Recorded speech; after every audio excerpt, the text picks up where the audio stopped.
The assignment Logan sat quietly in the cold hallway of the command deck. His boots were still muddy from the last mission, and his armor had scratches he hadn't bothered to clean. The message on his datapad had been short. Report to briefing. Room 7. Priority mission. When the steel door slid open, he stood. Inside the room, a general, 2 intelligence officers, and someone in a dark coat were already waiting. But Logan's eyes stopped on the last figure. She was tall, slim, wearing a black combat suit, and definitely not human. Her skin had a soft silver glow, and her eyes were sharp and violet. Logan's body tensed. She was an alien. The general spoke first. Sergeant Logan Hawley, you've been selected for Operation Ember Gate.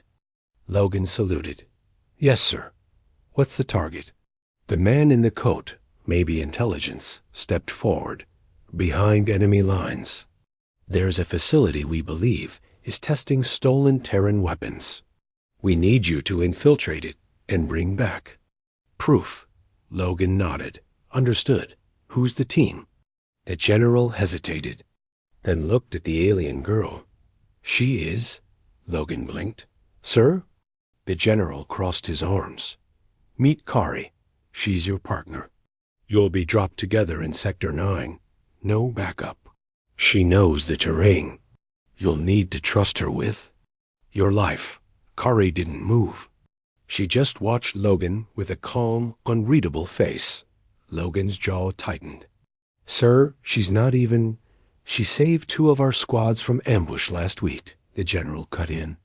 She's earned our trust. Now she needs yours. The briefing ended with few words. Logan followed Kari in silence to the hangar bay. She walked like a ghost light, fast, silent. Not like any human soldier. Her long silver hair was tied back, and strange glowing symbols moved across her skin like quiet tattoos. Inside the small stealth ship, Logan sat across from her. You speak? He asked. Kari gave a small nod. Enough.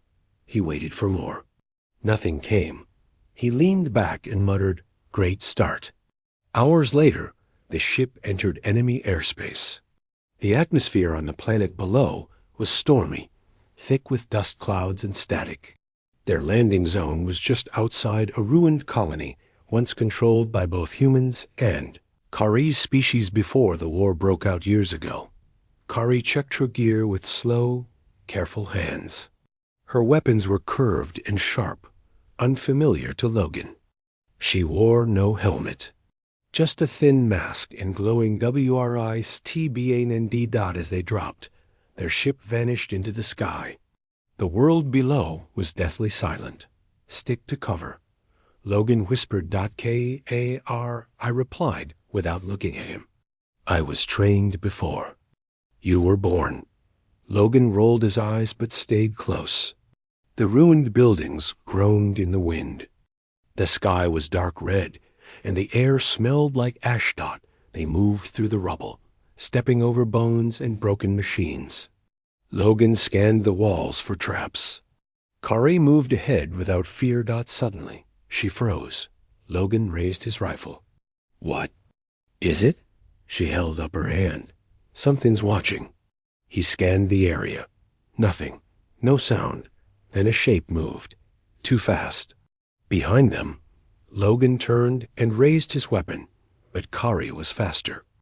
Her blade shot from her wrist, humming with energy, and she slashed into the shadows. A scream, not human.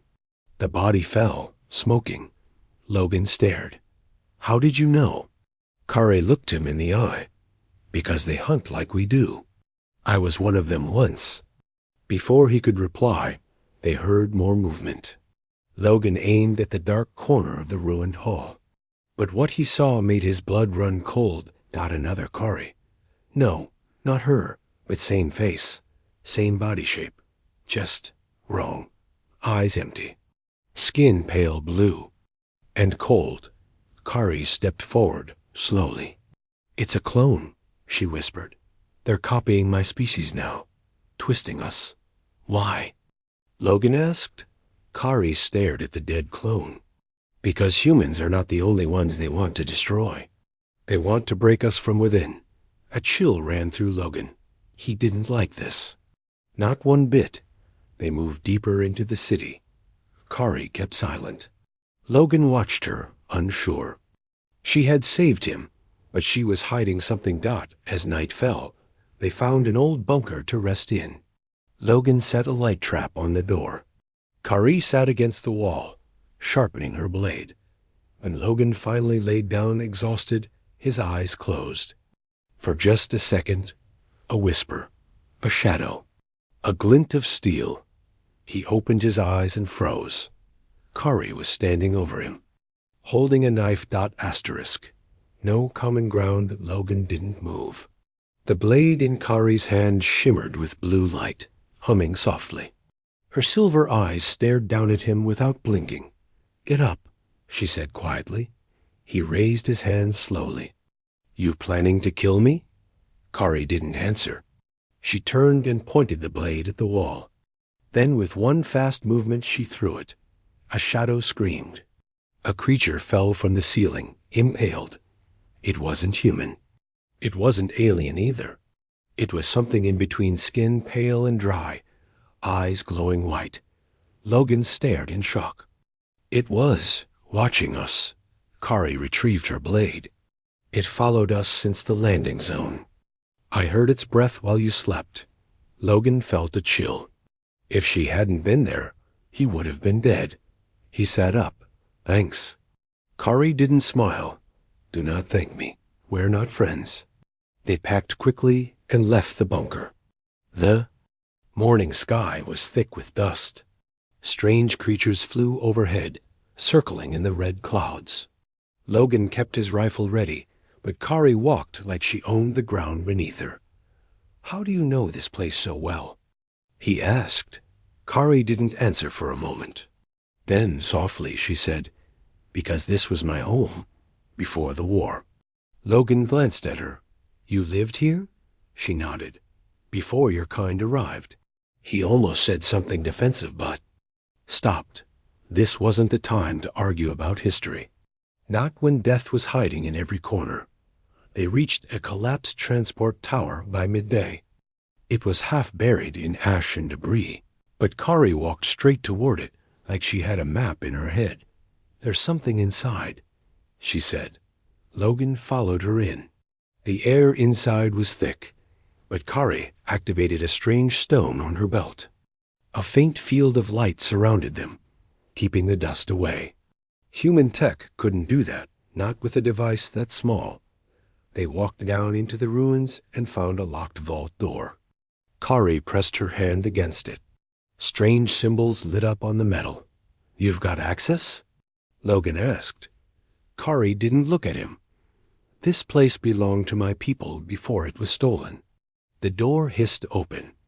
Inside, the room glowed, with alien screens, data cubes, and what looked like a suspended chamber. Inside the chamber floated a strange shape, half machine, half organic. "What is that?" Logan asked. "Kar." I stepped closer. "It's a prototype. A neural weapon. It can destroy thought before it becomes action.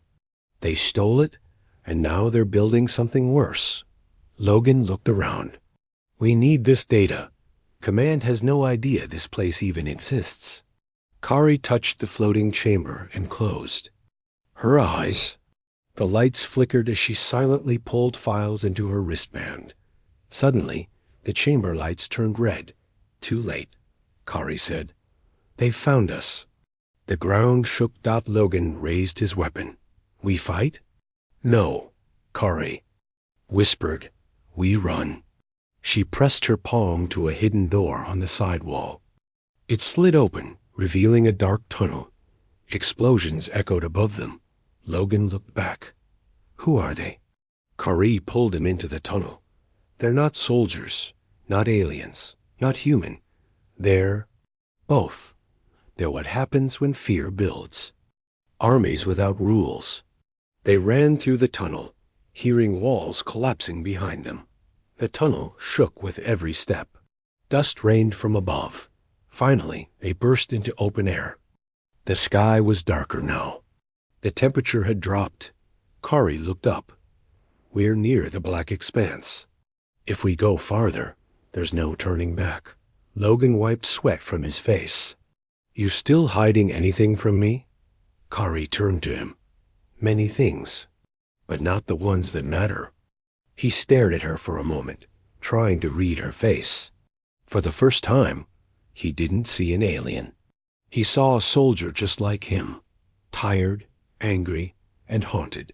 They moved toward a crashed enemy drone nearby. Kari pulled its core and began scanning its code. What's that for? Logan asked. To find out who's tracking us. The drone sparked and a distorted message played. Target Kari. Eliminate. Do not allow human to escape either. Logan's face went pale. They're after you, he said. Kari nodded slowly. And now, you. She stood and looked him straight in the eyes. We have no allies. No backup. No way home. Logan checked his ammo. Then we fight, he said. Together. The enemy within. Kari and Logan moved fast through the broken wasteland, staying low under the jagged remains of metal towers. The ground trembled every now and then, like something massive stirred below the surface. They had no food. Number. Water. No signal from command dot, just each other. Logan checked his scanner again. Still nothing. They have jammed every frequency. Kari kept her eyes on the horizon. That's the plan. Cut us off. Make us easier to hunt. They reached a ruined communication post, half buried in a crater. The antenna was snapped. The walls were covered in black scorch marks. Kari tapped her wristband. If we can get the system core online, we might send a pulse. A short-range warning. Logan knelt beside her. You think anyone's listening? Kari looked at him. If no one is, then we're already dead. Inside the post, they found a control room burned and broken. Logan tried to access the human side of the terminal, but it was fried. Kari placed her fingers on a strange socket. Her body pulsed with soft blue light as her alien tech fused with the machine. Symbols danced across the screen. Someone else was here, she said. Recently. Human. Logan looked up sharply. Survivor? Kari shook her head. No, a traitor. She turned the screen. Logan stared at it. It showed a message log. A file transferred from the base marked with both Terran military codes and hostile encryption. Someone from our side gave them everything, Logan whispered. Tech specs. Patrol routes. Mission names. Kari's face darkened. That's why we were sent, not to win, but to disappear. Logan felt his hands go cold. A setup? Kari nodded. You were the loose end, and I was the excuse. Outside, the wind howled. Suddenly, the screen flickered and a new message popped up. They are watching. Leave now, or be erased. Logan turned to Kari. They're still inside the system? She pulled back from the terminal. They never left. A noise came from the corridor. Not footsteps, something heavier. Logan grabbed his weapon. Company. Kari slid her energy blade into her hand. Not company. Experiments. The door burst open. 3 creatures charged in. They wore human armor, but their faces were twisted, their limbs wrong. One had 2 mouths. Another had claws instead of hands. Logan opened fire. Kari moved like lightning, her blade cutting through air and flesh. The fight was short, brutal, bloody. When it was over, Logan leaned against the wall, breathing hard. He looked down at one of the dead creatures. On its neck was a tattoo. Terran military unit number. My unit, he whispered. They turned my team into this? Kari looked away. They're using your DNA, testing mind control, trying to break the bond between body and soul. Logan knelt beside the corpse, feeling sick. Why? Kari replied coldly, because someone in your command wants the war to grow. Peace is bad for business. Logan stood. Then we're not just fighting monsters. We're fighting humans too. Kari nodded. The enemy is inside your house. They collected weapons from the creature's human rifles, modified with alien parts. Everything felt wrong. As they stepped out into the storm, Logan turned to Kari. I didn't believe in you when we met. I know, she said. He looked at her differently now. But you never turned your back, even when I wanted to. Kari finally gave him a faint smile. Trust is like fire. It burns when needed. They walked for miles, crossing a river of black mud and broken machines. Finally, they found a safe place, a crashed gunship half buried in a hill. Inside, Logan patched the hole in his suit. Kari recharged her wrist blade in silence. Then Logan found something. A helmet with a live data recorder. He played it. A video popped up. A human officer stared into the cam, pale and sweating. If you're seeing this, they sent you here to die. The mission is fake. The facility is real, but it's not what they told you. It's not a lab. It's a factory. They're building an army of us. The recording glitched.kar. I looked at Logan. This changes everything. He nodded. We have to destroy the factory. Earn the proof into the stars. But we're only two, Kari said. Logan stared into the dark sky. Then we'll fight like 10. Betrayal protocol. The night sky above them turned darker. The stars had vanished behind thick clouds of dust and fire. Logan and Kari moved through the shadows of the canyon, following the signal from the crashed gunship's recorder. If the data was correct, the enemy facility, the one command lied about, was just beyond the cliffs. They crossed a scorched battlefield where bones still poked from burned armor. Logan stopped beside a Terran flag, half buried in dirt. It was torn. Kari placed her hand on it for a moment, then stood up. They died not knowing the truth. Logan clenched his jaw. Then we'll tell it for them. They reached a ridge. Before dawn. Below, the facility revealed itself. It looked like an old supply base, quiet, inactive. But Kari activated her mask lens. What she saw made her breath catch. Energy pulses. Life signs, weapon heat, all hidden beneath the surface. Logan looked through his scope. This place is alive.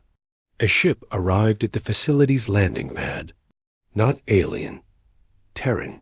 Logan zoomed in. His blood froze. It was Colonel Voss, his former commander. The same man who had assigned him this mission. He's behind this, Logan growled.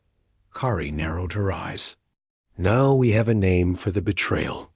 As the sun rose, they crept down the ridge, moving with the wind, using smoke from cracked fuel vents to mask their heat signatures. Kari cut the power grid silently, using a small spike from her arm. The lights in the outer wall flickered, then died. They slipped inside. The halls were quiet. Too quiet. They passed labs full of tanks, each one filled with clones. Some human, some alien, some mixed. This is not science, Kari whispered. This is madness. They found the command room, locked tight. Kari placed her hand on the security panel. It didn't respond. Logan checked his explosives. We can blow the door. Kari stopped him. Wait. From behind them, a voice echoed. You shouldn't be here. They spun around, guns raised. Colonel Voss stood at the end of the hall. Behind him, guards in black armor. Put down your weapons, he said calmly. You're not enemies. You're just curious. Misguided. Logan didn't lower his gun. You sent us here to die. Voss shrugged. I had to. You were too close to learning the truth. Kari stepped forward, blade glowing. You're building an army of hybrids. You want a war that never ends. Voss smiled. War builds strength. Peace builds weakness. With this ... we control the future. By destroying the present? Logan shouted. The guards raised their rifles. Kari moved like lightning, her blade slicing the air, disarming 2 men before they fired. Logan ducked, returning fire, shots ringing through the steel halls. The colonel fled down the corridor. Go! Kari yelled. I'll hold them. Logan hesitated, but she looked at him with calm certainty. Trust me, she said. He ran. Logan chased Voss through the lower levels of the facility. The walls changed, turning darker, colder, like they were entering the belly of a machine. He passed rooms filled with bodies in stasis, some still alive, twitching. Men, women, even children. Used for parts, cloning, testing. He felt sick. At the core of the base, he found Voss standing near a giant machine. It hummed with dark energy. Wires ran from the ceiling like veins. Voss turned. This is the neural forge. It creates soldiers without fear, without pain, without hesitation. Logan pointed his rifle. And without soul. Voss stepped back. You don't understand. The galaxy is changing. We either lead it or become extinct. I'd rather die human, Logan said, and pulled the trigger. The shot hit the machine. Sparks flew. The forge screamed. Voss ran. Logan placed the explosive on the core and set the timer. He turned back toward the surface, but his way was blocked. A shadow stood in the smoke. Wounded, limping, but alive. She threw him a new rifle and helped him run. I said, trust me. She said, I'm glad I did, he replied.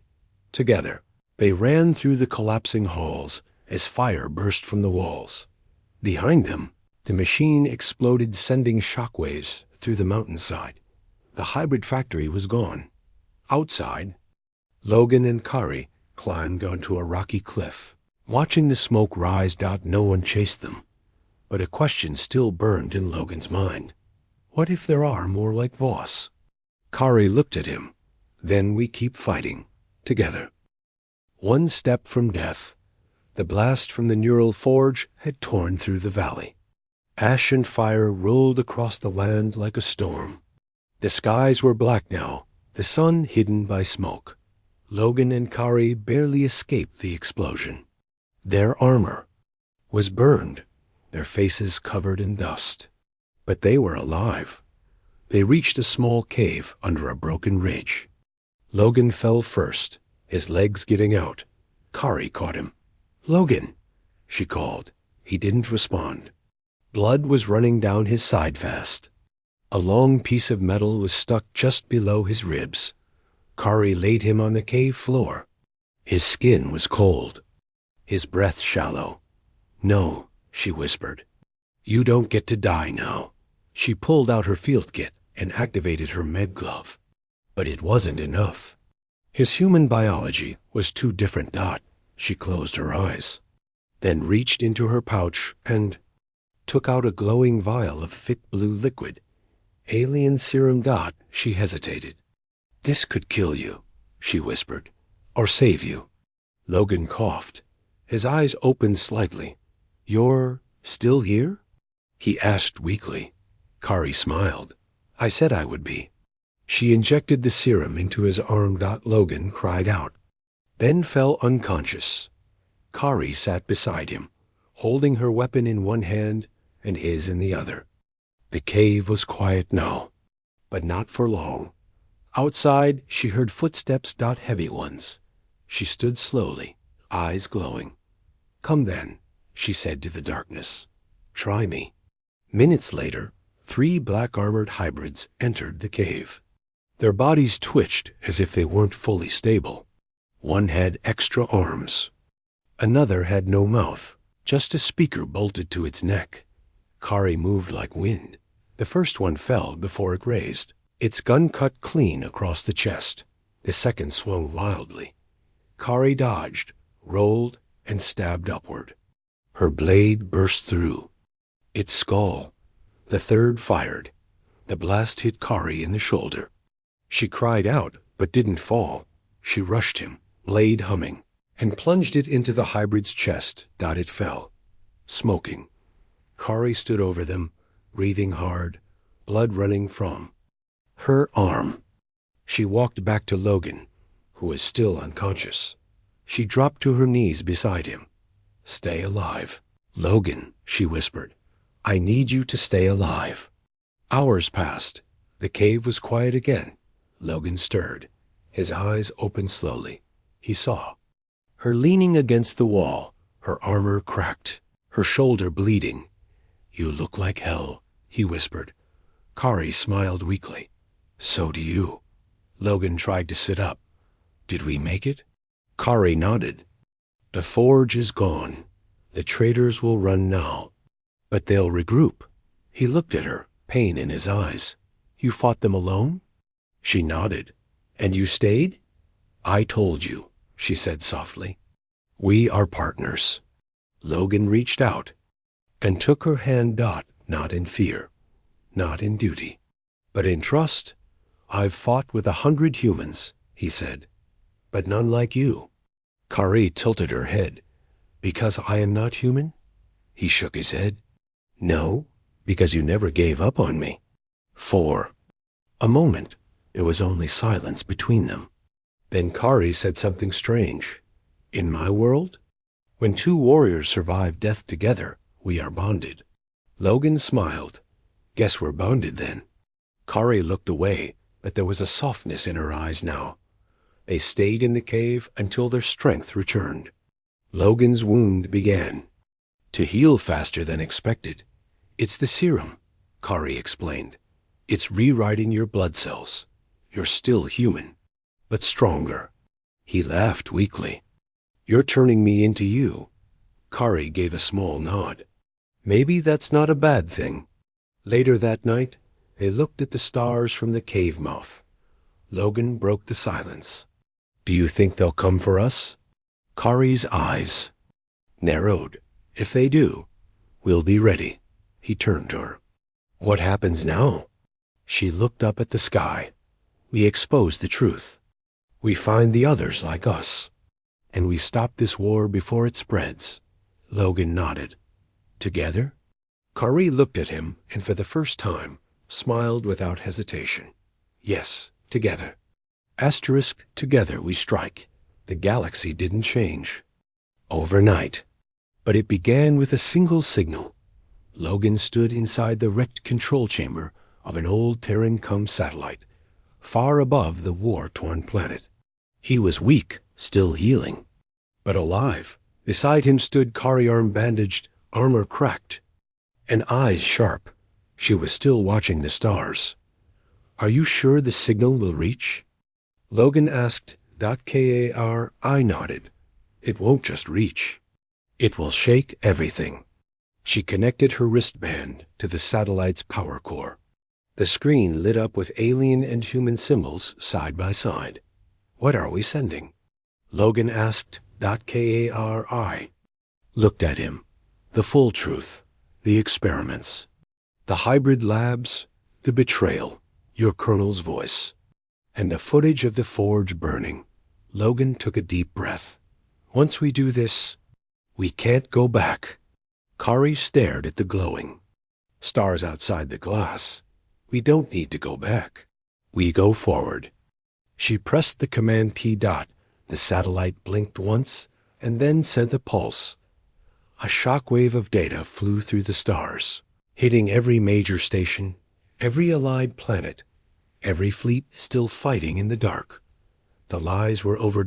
In a command base light years away, human officers watched the footage in silence. One stood and shouted, "Who released this?" On a Virelian cruiser, alien generals paused their attack when the data hit their screens. One whispered they betrayed their own kind. On the Galactic network, civilians, soldiers, and diplomats alike watched the footage of Logan and Kari escaping the lab. Fighting side by side. The message ended with Logan's voice. We were supposed to die out there. Instead, we found the truth, and we survived together. If you want peace, fight for it. If you want justice, demand it. But never let fear silence your voice. Back on the satellite, the message was sent. The truth was out. Now came the consequences. Kari checked. The sensor. Multiple ships approaching. Logan loaded his rifle. Ours or theirs? Kari smiled faintly. We'll find out soon. Moments later, 3 ships appeared on the horizon. One was human. The second, alien. The third, unknown. All sent the same message. Stand down. We're not enemies. Logan looked at Kari. Think they're telling the truth? She shrugged. We trusted each other. Maybe they'll learn to do the same. A landing craft touched down gently. Out stepped a human officer and a Varelian. Commander. The officer walked up to Logan, hands raised. You too caused a lot of noise, he said. The council wants answers. Logan nodded. Good, we've got them. The Varelian commander looked at Kari. You carry shame and honor both. You broke our laws and saved a galaxy. Kari bowed her head, then write new laws. Silence passed between them, then, slowly, the commander nodded. That night, Logan and Kari sat under the stars again, but this time not hiding in a cave. They sat aboard a peace cruiser, heading to the Galactic summit. Kari spoke first. We changed the story. Logan smiled. Yeah, and almost died doing it. You still might, she teased. He laughed. Worth it.